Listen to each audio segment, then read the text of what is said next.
tumu le lalolangi le angalilei o le ali.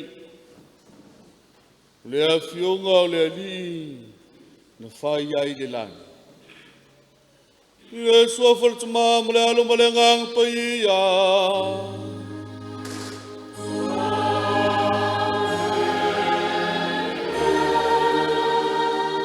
Ia whata sile lima o tau.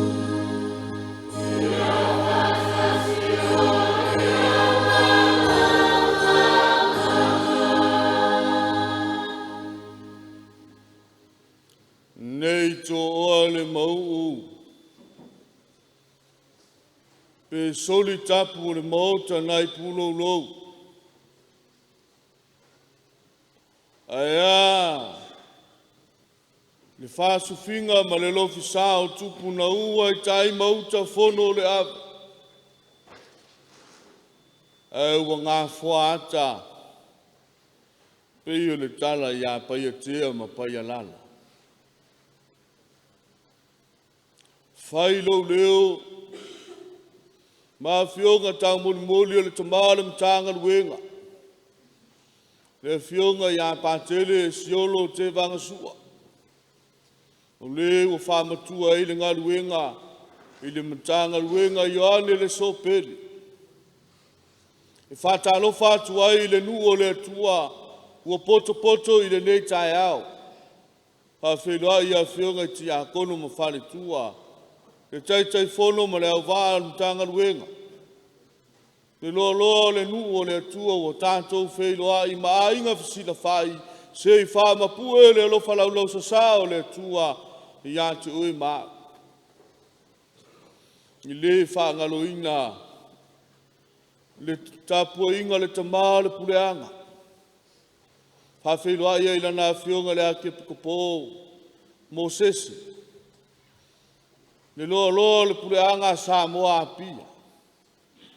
Fia foi whata alofa, I whawhia ngainga I whata whai taulaga I fia. O loa suina le vai o le ola I totonu o Samoa. Ma lo li ngā lugu. Whata alofa foi le afionga I pale mio, whalupe I vao. E sai li malos. A wā le malo Samoa, malana whainga malo. Le kapineta ma le palemene ma sui ma malu, o le malo Samoa malo le soifua manuia. Ina nei whangalo tae na iantu wā. Le tapua inga mau o tātou mātua tausi ro lātou pō le whala maula le muri la. Tui le muri papanga e tatalo I le pō ma le au whanono manu. A wā o tātou whaiva ma lo tātou walauina. Ia awhiwhio maia. Tala mai a ao. Le nuu whātua tua le tua. Tātou momoli le nei taulaga whawhitai le tua. E whawhitai ai la nā whio I mea lo whaitele. Whaolo I nai oe mau. Whātamau ai nai tātou. Au le mea lo wha le soifua ma le ola. Tā pena I tātou mo le nei taulaga Paia le Misasa. Pangā lea. Telo taimia le whamaoni tātou e le atotoa le tātou whātinonga e lape la tātou tū malata savali. O lau o unanga malau whātinonga e le atotoa o na o le tua e mangalo ai tātou. Tātou o I le di. Wala au lana whamangalonga Paia ina ia o ngai tātou e momoli le nei taulanga Paia ni Misasa.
Malofa mai a te tātou le tua le ona le mana uma.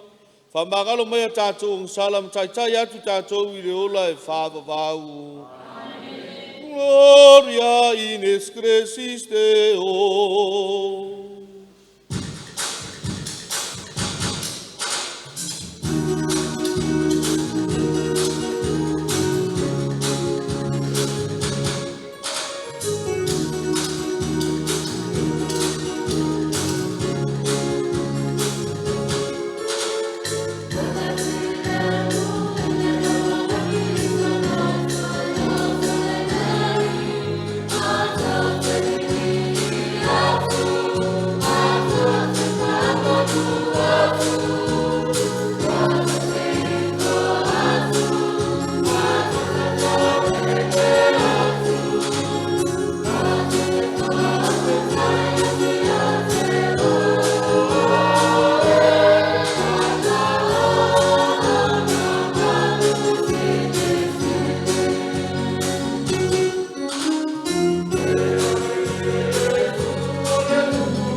Tātou te tālu,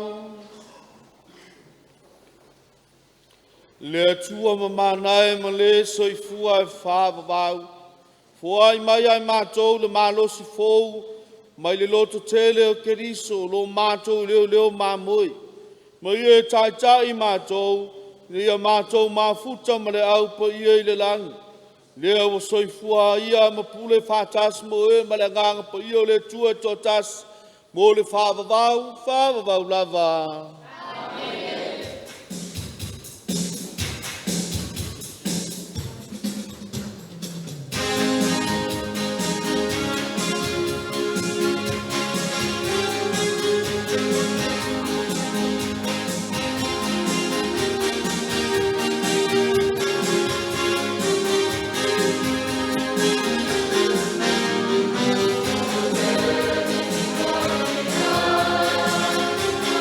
Yeah.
isi ang alwenga lo nam ta upe lua.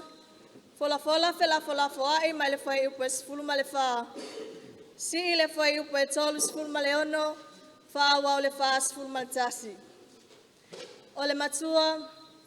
O Yesu lava le na ua fa koluseina e o tou. Ua faia lea e le atua ma alii ma keriso.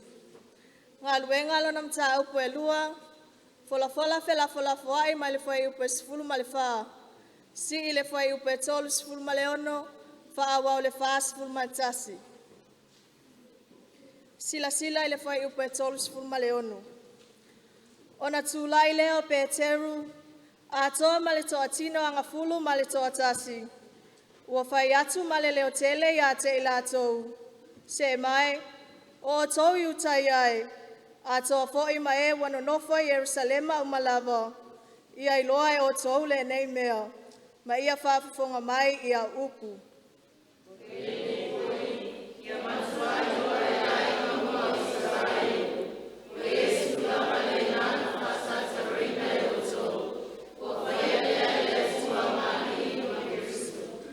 Ua whaalonga mai lātou, o na tuia leo lātou loto. Ua lātou whai mai a Peteru ma le au apostolo uma. Se mai, le au soe, se ase mea mātou te whaia.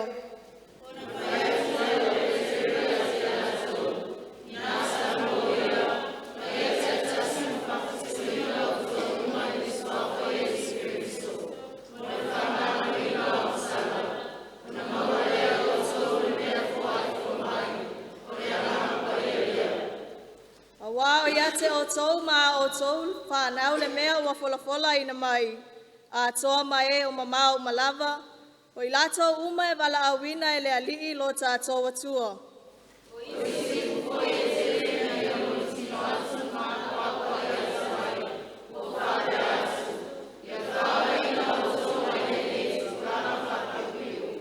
Fola.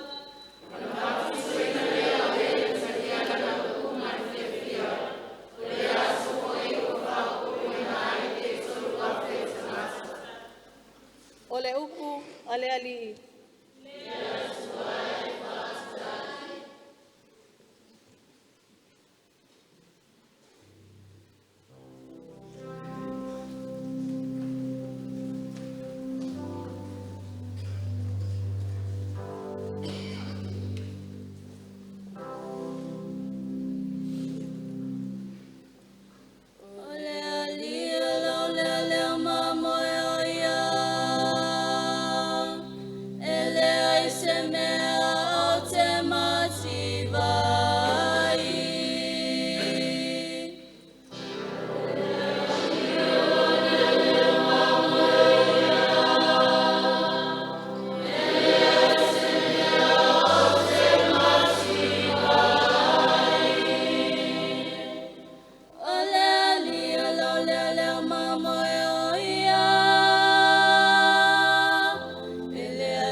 Na te whawhaisia mai lawanganga. Na te taitai a te au ia lau lea mi o tonu. O na olo na suafa.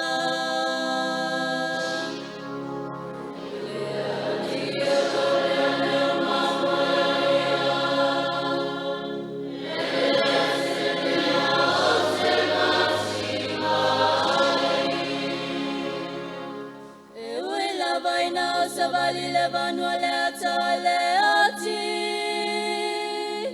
O te le fefe lava I se mea le anga. Awa e tate fata si mau. O lau malau toto. E fama fana ina iau.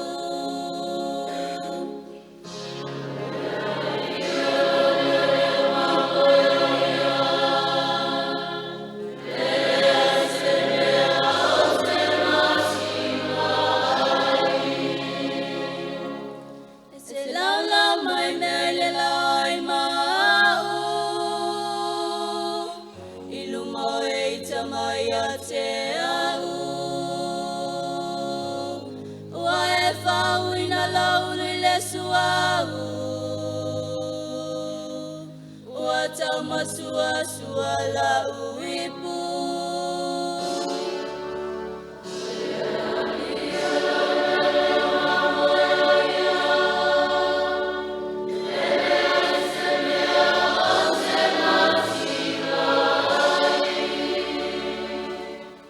Monia muli muli maya te ale ngalele male alofa ia so molo uola o te nofu foi le fale ole ali ia so e te le lava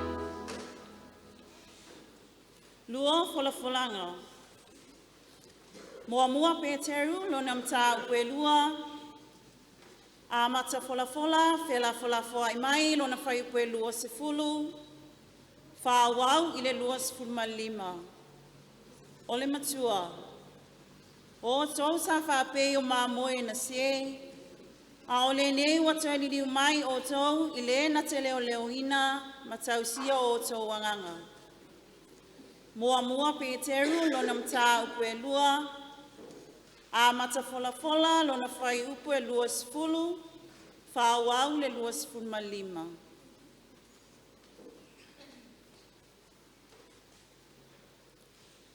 A wāpi se asivi inga e maua pe a fai tau te ono sai. Pe a tuia o tau ono le angasala. Ai a fai tau te ono sai pe a tinga ina o tau a o a mio le lei. O le mea lava lea e maarie i le atua.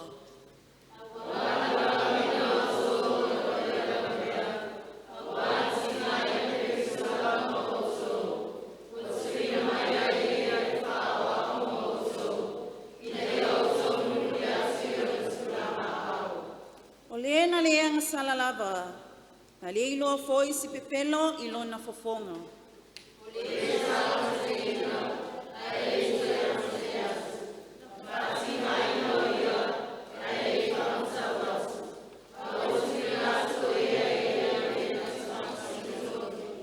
le Lena veina ia lava tātou angasala, i lona lava tino i lunga i le la au. Na ia te ai tātou ma angasala, tātou te nofuai i le amio tonu. O ona wha lava ua malolo ai o tō.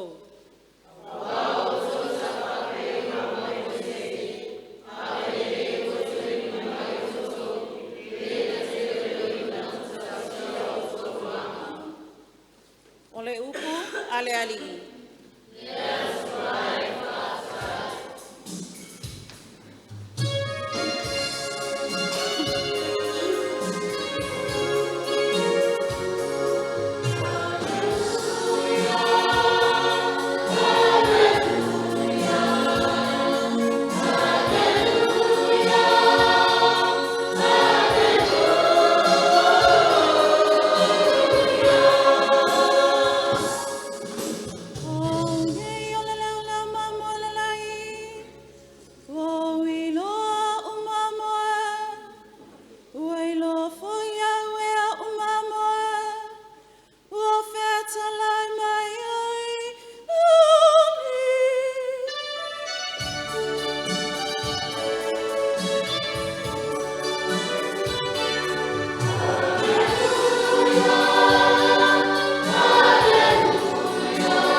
fulanga mai le evangelia Paia Ioane.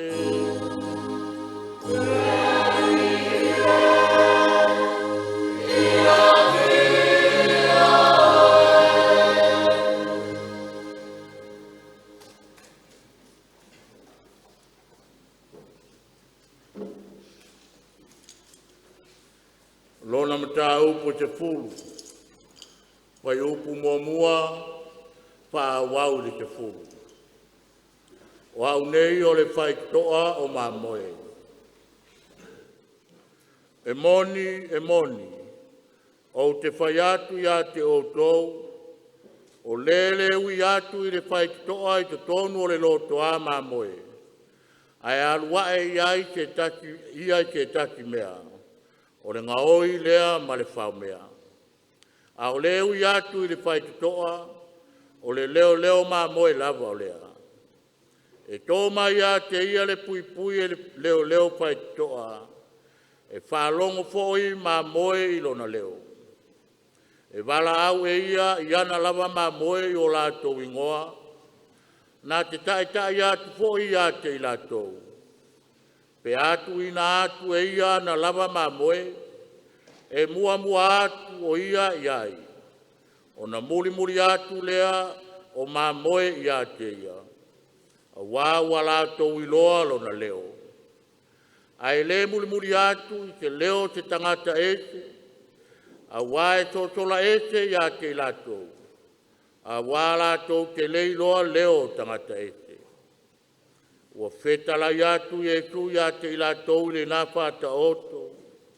Ai le ila ngona i lātou mea ua ia whetala iatu ai ia te lātou. Ona toe whetala i leo Jesu ia te lātou.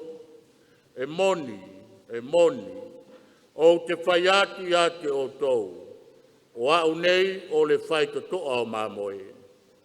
O i lato uma e na mua ia te au, o ngā oi i lato uma whao mea, a i lei whalongo mamoe ia te i lato.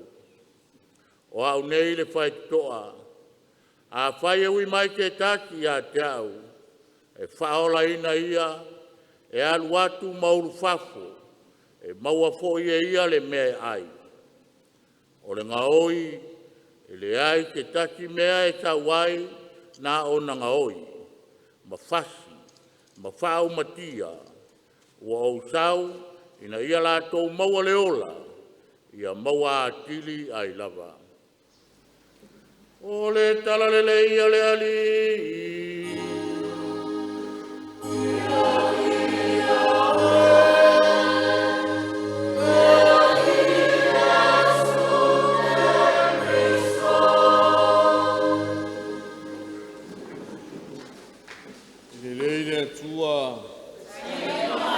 miuma ave sau pati mo le li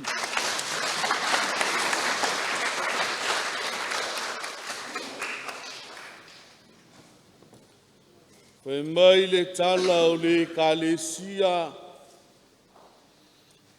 kalesia fai malanga e o le fesili o ai le kalesia O ai e to tonu o le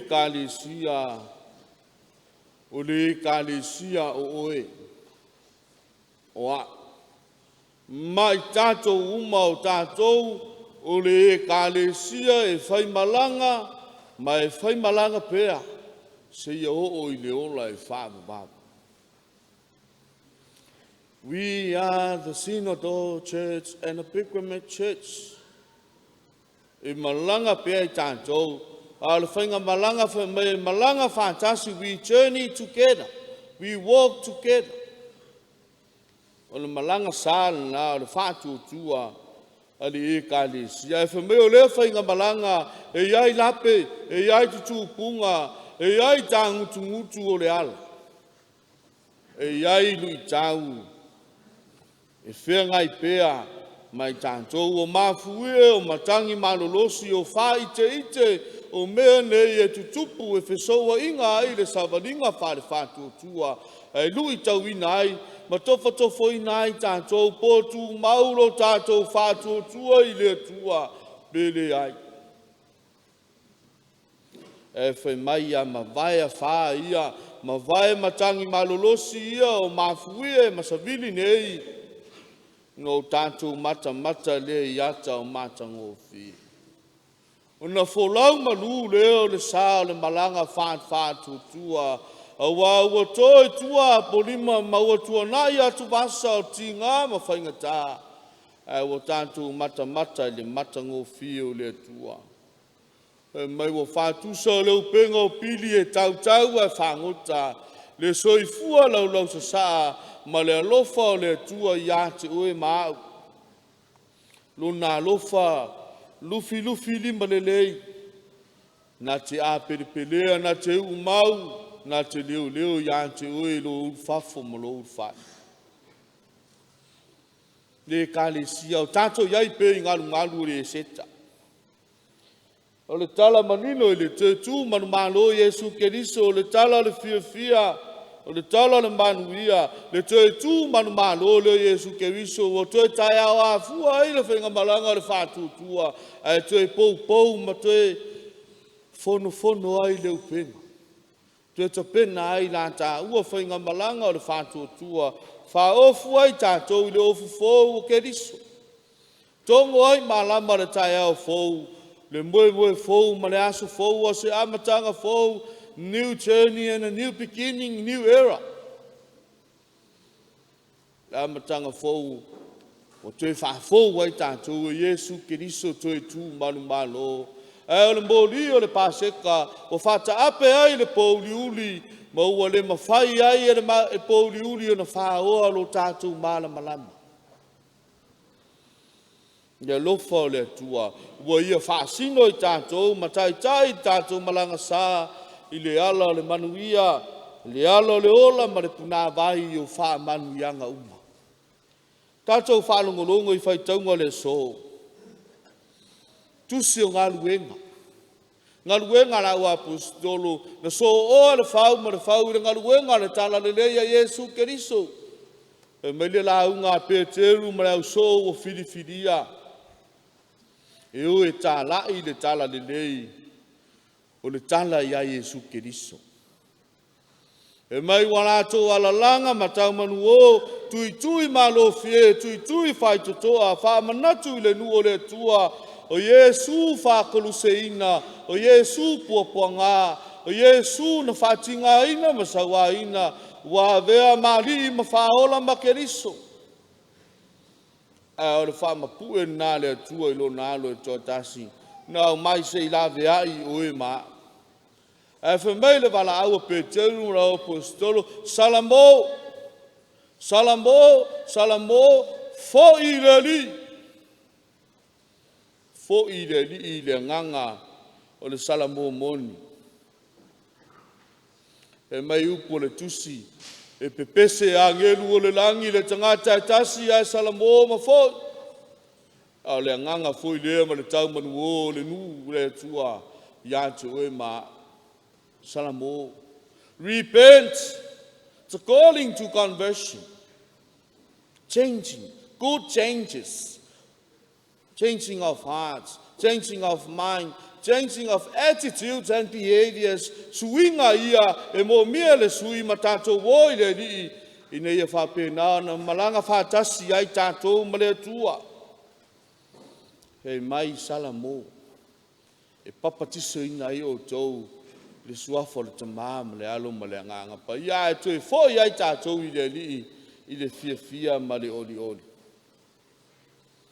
E mai o lalo e saili ai malo. O lalo e mau ai malo. A le whātaita inga lea na au mai e Yesu Keriso ma le sailinga malo Yesu na saili lalo.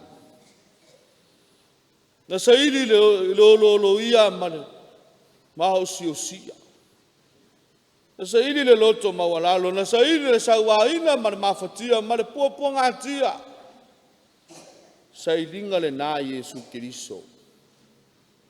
Lana sailinga malo le na ua whae ai tātou.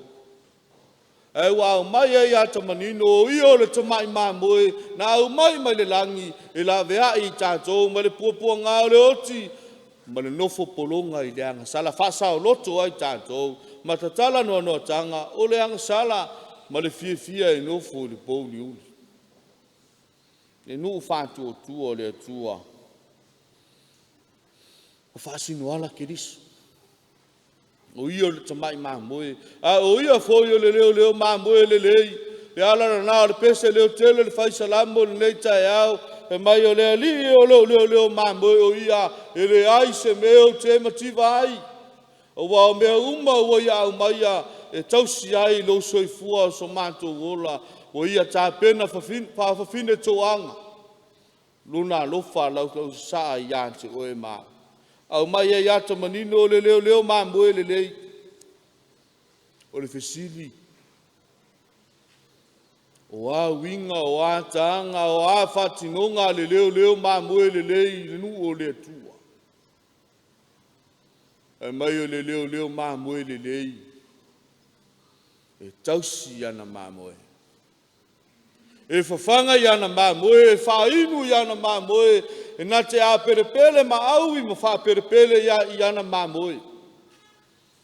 E ala nā le whai mai ai, wa ou i loa au māmoe, wa i loa fui, e au māmoe a. Wa ou i loa au māmoe, wa i loa fui au māmoe au.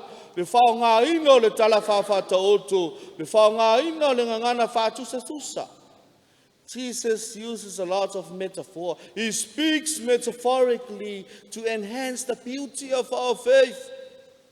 Au mai mea nei, e sei te tatai tātou i le mua le ala. Au mai ei se whātai te inga le lei mo tātou.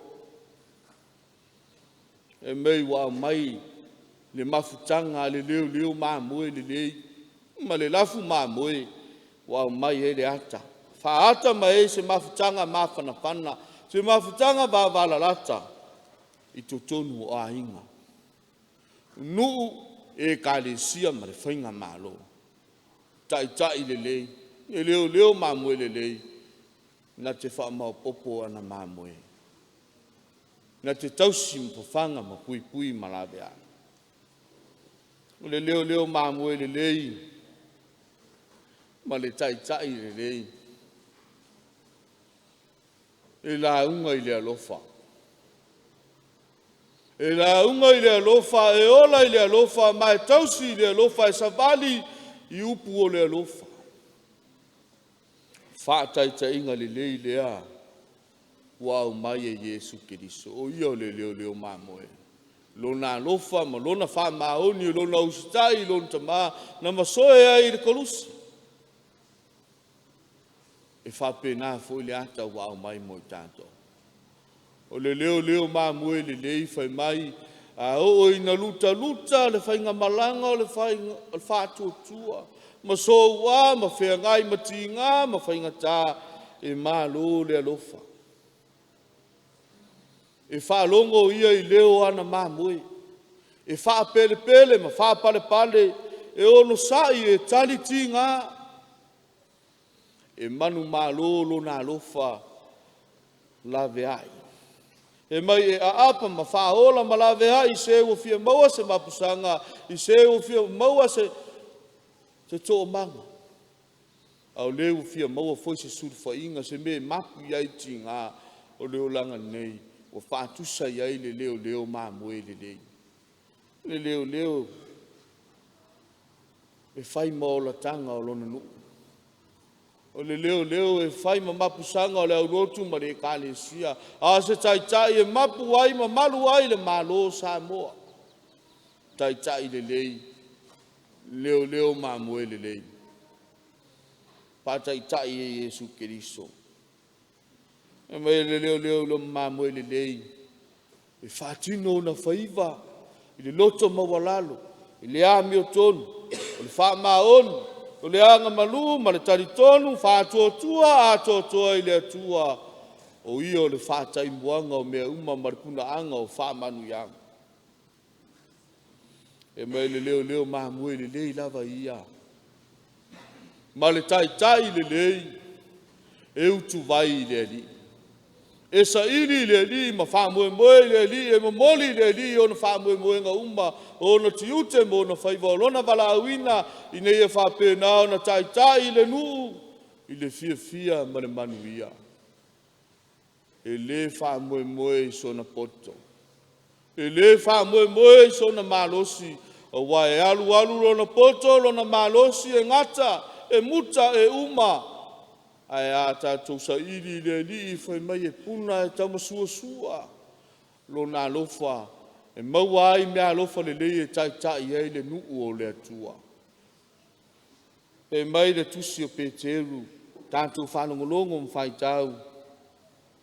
O tau mā moe, o tau no o ese, whapeo mā moe na se, whapeo mā moe na leilo loa, o tau te fo i mai. O tau te fo i mai le na te leo leo ina o tau, ma pui pui o tau. Vi ia le li. Pea whai o fo i mai ni a nganga se tele, ma toi fia fia le nuu, ma o popo le nuu, ma le a inga, ma le ka le sia, o no oe le tai tai le lei, oe le matua le lei, oe le whai au le lei, oe le pulu nuu le lei, vi ia le li, pea whai o toi fo i mai ma moe na leilo loa. A nganga na se, vi ia le atua pa fai o tue fo i a Yesu Keriso o wao io le leo leo ma moe le lei. Le leo leo ma moe le lei na te wha mau popoina lo na aina. Na te wha mau popoina le nuu ma le awhianga au lotu ma le e kalesia. Leo leo ma moe le lei na ma le tai tai le lei na te wha mau popo. Na te sairi le leo leo, le mamoe o le iloa, ma tui tai tai mai le malama leo Keriso. Tui au mai i le ala le whaolotanga, le ala le manuia, ma le ala le fia fia. Le nuu ma le kalesia sa moa ma lau whaafonga le awa o Yesu. Ua whaasino ala Yesu. Ua ia whaatai mua, ma ua ia whaata oto se ala afua le lei, e au ino tātou soli muri ao. Tātou muri ala ua ia whātulanga. Ma le wala au, le nuu o le tua tātou salamo. Tātou oi le li, i le nganga o le whaamau. A whaiwa lape ana nafi. Ma masa e sae le upenga, tue tai au afua, tue fono, tue alauta, tue talanoa, tue a inga sila whai. Ina ia whapena, ona tui au mai le mamoe, le tai le lei, ma le lafu mamoe. Ia ola fia, ola manuia, le nuu, le a inga, ma le e kalesia. O le whiau lea mo i tātou. Tā pena i tātou e tātisua, le tino ma le toto Yesu Keriso, le lau Paia, le lau o le ola, o le lau e tau masua ma e puna pe iaso uma tātou utu vai ai. Tātou oi le li. Tātou utu vai ma sa ili le li. Ine ia whapena na lele le ngongo masiana ia. Tō fusia i tātou ia na whamanuianga. Ma ia whapena na tū mau le fia ma le manuia. Manuia lo tātou e kālesia ma le tātou mtanga ruenga. Manuia le pureanga Samoa pia. Manuia le whafonga tāpua ia Samoa i turuinga e fia o le nei lalolai. Ni Yesu. Amen.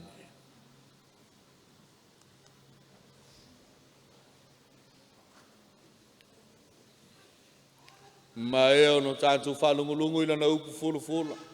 Wala au lo tātou nu ma le kālesia se au tātou tutulai.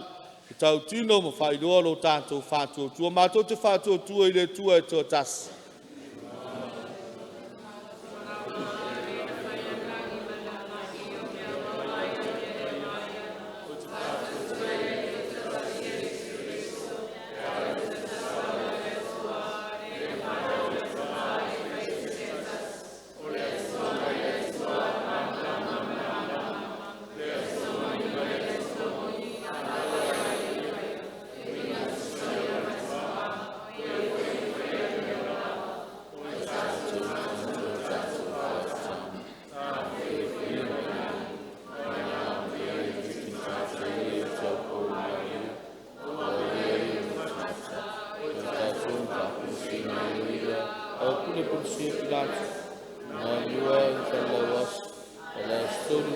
ia petusia tus, wafia lani no frea tantau tuma, ole atu e whimai o sina e ola mewos, o ni malo foi lei su ngātani, ma fato tua e pangia, e ni e foi e ola, e whimai tuma mea, tino watasi matuma mea, uli e whetarai mai ia ala te wheta.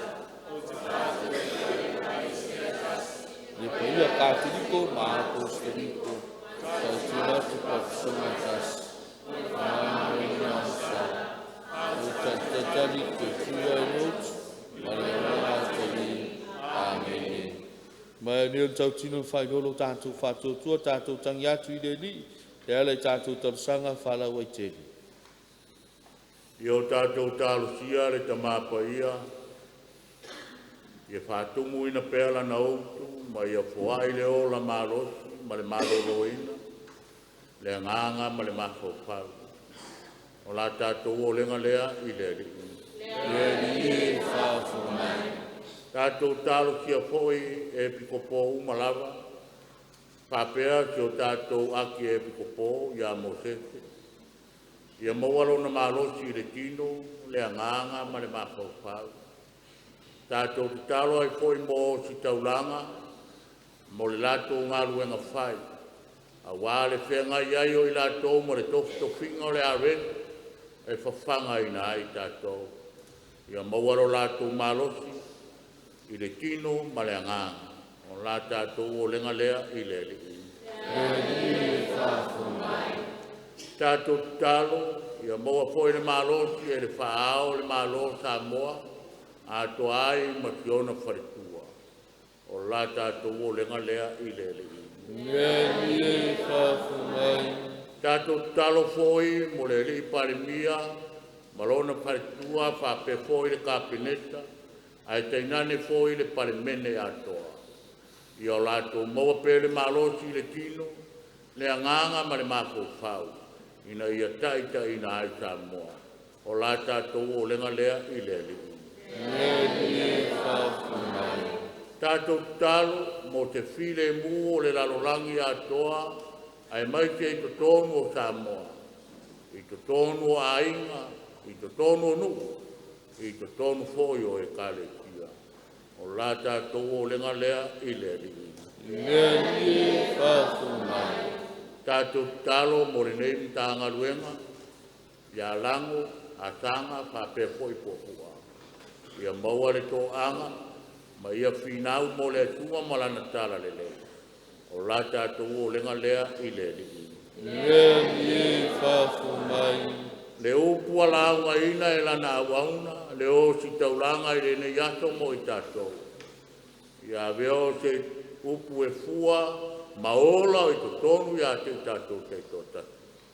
O la tātou o lenga lea i le li. Siolo fa Maria, siolo kasia.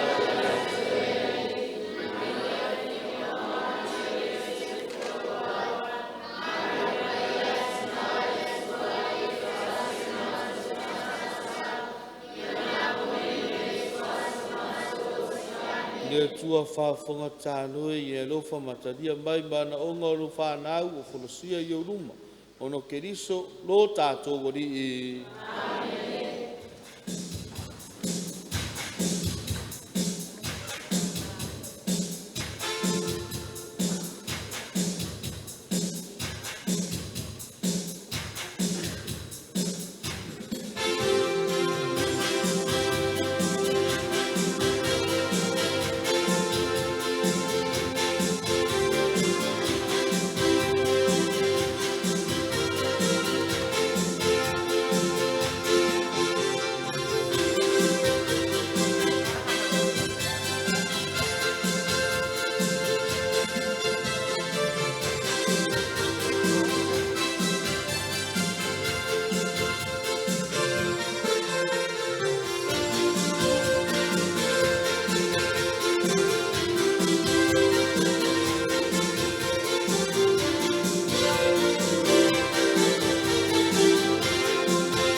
Lea ingai o lea tua ia o tau te talo ia taria la tātou ne taulaga i lea tua le tuma le ona le mana uma.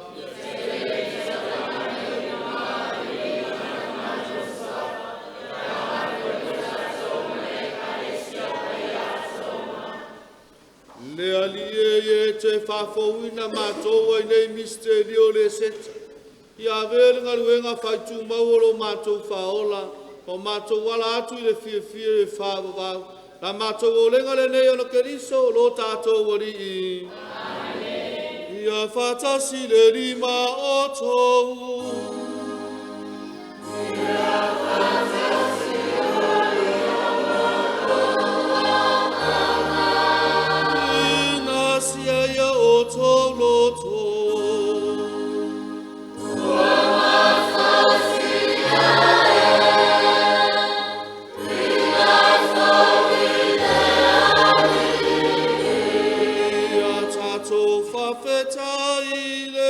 Tato atua.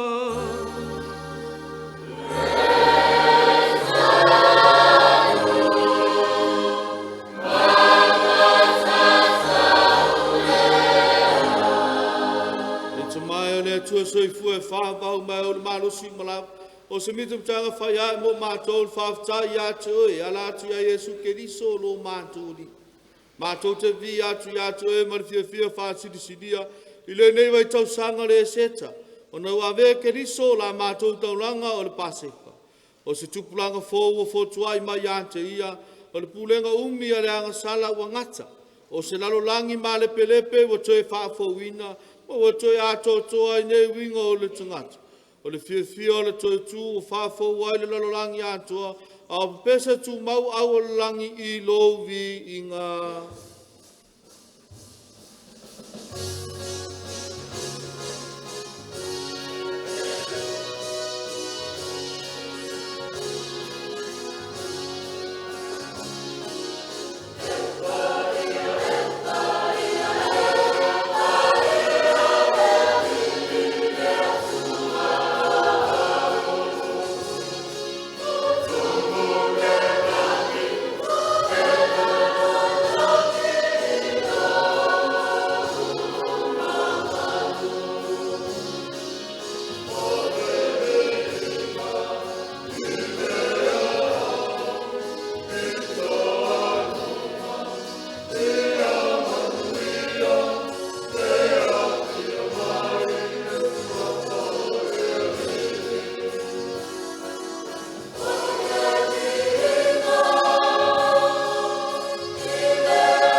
Paia la wala punanga o paia Ia wina melo nganga e whapaia nei mea ofa. I nei avei lantou mo I mātou.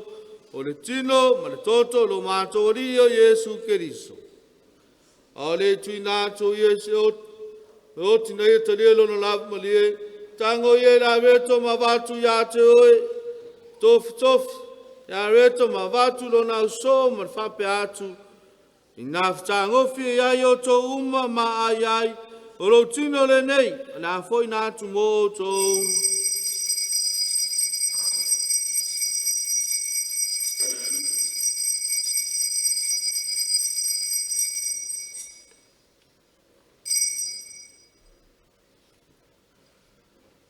Ino mai al tau mawtanga tango le ipu mtoe watu e ia te oe whaftai marvinga. To atu le ipu lo nau so mar whape atu I nā whatangofi ai o tō uma ma peinu mai ai. Le ipula neo lo toto whenga inga whau mar whawawau.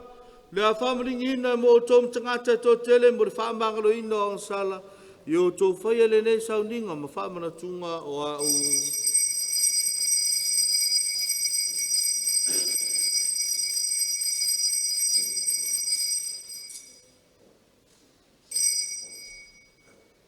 O misterio al fatua tua.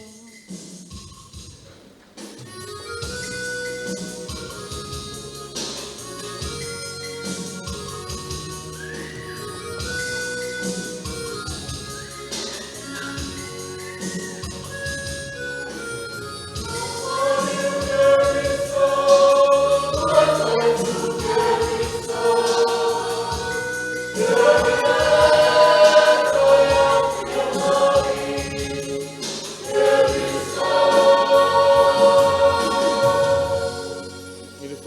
Ngolon mali ngolon tse tumato te muli atu ya tu ele te mai. Tene are to le ola man le por fautang. Mato te fauta ya tu e no e lo ye mato e tu yo lumo ma o na atu ya tu e. Te so son mai ai mato umo e mau tu whanga. Tino mato te keriso. Ina ia whātas te sia i mato i mawsanga e tasi e le nganga Paia. Lea lia e mana tuala e ka le sia lo langi atoa. Ia mato wola le lofa whātas. Leo suman whālo mato te mā Paia. Mo sese lo mato a ke pikopo. O lo nu o lo a inga. Leo no whavoto mana e tu a inga sa uma. E mana tuala o ono e seta lena e walau ina mele nei o lang. Papsonga no tia whātas ma ke riso. E whapena fwoi na mautofi ia i lona te tu. E mana tua o mātou uso. Ma tua whawhine fwoi atu lo lātou malo longa mara whamoe moe te tua. E te lea lātou whātasi mta ngāta mali uma le malamalama o lau o fio. E lofa mai ate mātou malama. E ia mātou o ngā mātou tau wai whātasi le ola e whawabau. Maria tina tau pou o le tua. Iosefo pa ia o lana tane. Lau apostola ma lau pa ia uma. O e na whātino ina lau whina ngalo e tupulanga uma. Mātou te whia vivi, whāne ne, whātasi mai lātou i lau whio, e lātou lo walo Iesu Keriso. Le tamamana na ia whātasi mai ana ia te ia, i le mawtanga le anganga Paia. O le vinga mana malu ato wai lau a whio, i le whāmawau lava.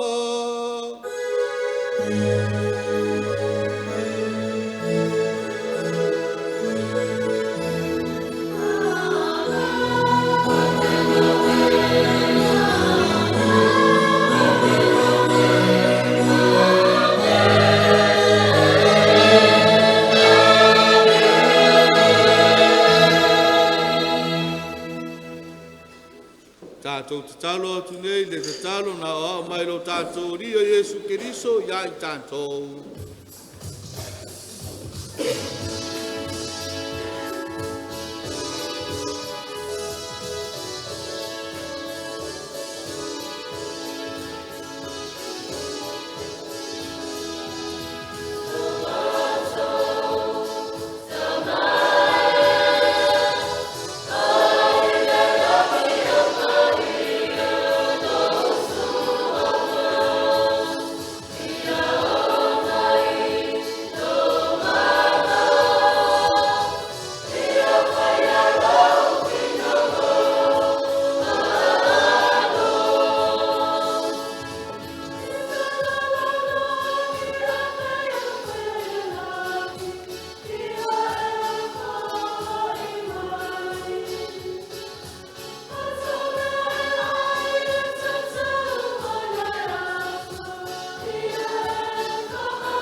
Mātou le lie mai le anga uma mamai mātou file mui o mātou as.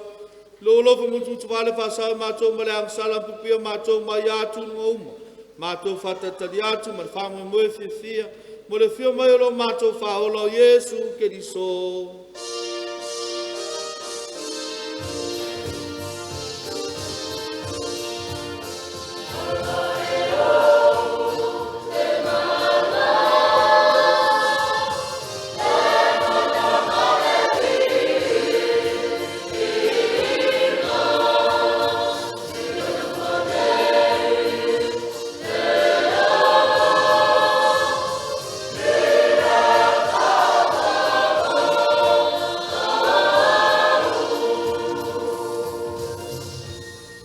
Yesu Keriso ne patu lo apostolo. Tuatu ya totolo file muolo file motfo ya tu ya toto. Ole se se ma mato sala fato tuolo we kalesia. Maya mato file mu maltase lo malo. Le we so fuai mol fava bau lava. Ya toto tu mau le file mu ole li. Pato ai le file mua che vinto.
Fauta ya Yesu Keriso to tu manu malo. Uyol tamai mamuele tuole na teve se atato sala. Amuia tato umo valaulia le tat swang Paia.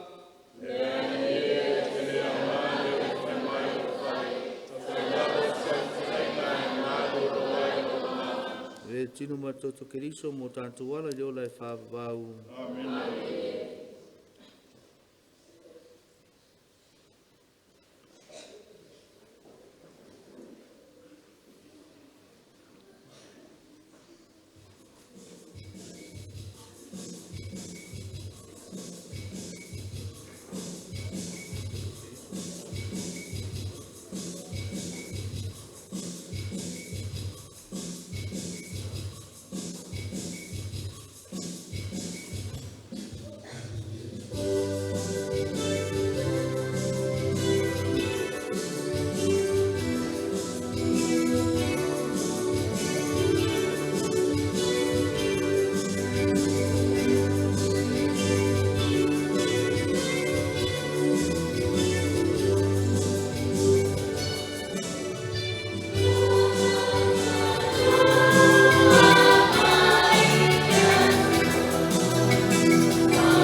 O le leo mamoe le lei wa tue tu. Na tui nā tue ia lo na ola mo ana mamoe. O le na maniu mo la na lafu o tue tu ia. Aleluia. Ia tātou tatalo.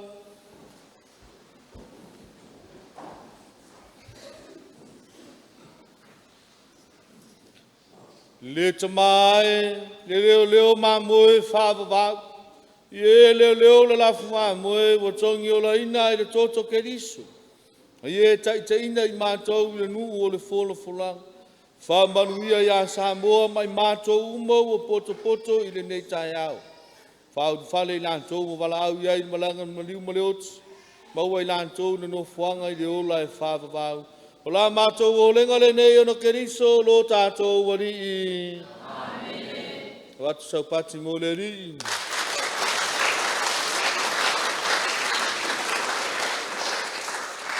Fia e whaongāni nei a manoa. Whai ei maleo, masui e le fionga, tamaa mtanga ruenga, e whaleo tuele nganga le whaatai tātou mtanga ruenga. Fionga i ti akono mwhantua, mō tāpinanga uma. Tai fono, malau a fono e kāle sia tai tas. Mōri whaatai tātou a inga pese uma, au lotu e tolu, ma lor tāpena, ma lo foi mō vi inga o le li. Whaatai tai ala lupu, tai ala lupu karistia, whanau tan misa, ma lo le unsai. Le loa le nu o le atua, whaatai tele le fio mai, matana mai au, tātou whai taulanga whaatasi, i le whangaloina, tō whai ala bea, ma le pulenga malu o le tātou TV pumana, ma lo le ngā lulue, ma lo le vai mama, vai malima wafu e o nanga le pulenga Samoa pia. Manuia le tātou e kālesia, manuia le tāpua inga te māle puleanga ma Samoa antoa, manuia le aspaia o le ri. Ia whātasi le ri mō tōu. Nō tōu puno nei matatalo mō whamanuia ngā le atua. Ono le tōe tuolo na alo, o tongi o lai e le tua o tōu. Ma vea i o tōu o ana whanau, ia whamanuia o tōu ai le loto fia. O le whaola o tō maua, ai le saolo tōnga whāwawau. Talusia i o tō mautofi iro na soifua whāwawau. Ono le whātua o tō tū whātasi mai i le papitusonga. Ia pa i o tō o langa, ina i o tō mafuta whātasi ai, mai o maua le ola e whāwawau. Ia whamanuia ia tō le tua e ona le mana uma, le tō ma le alo ma le nganga pa ia.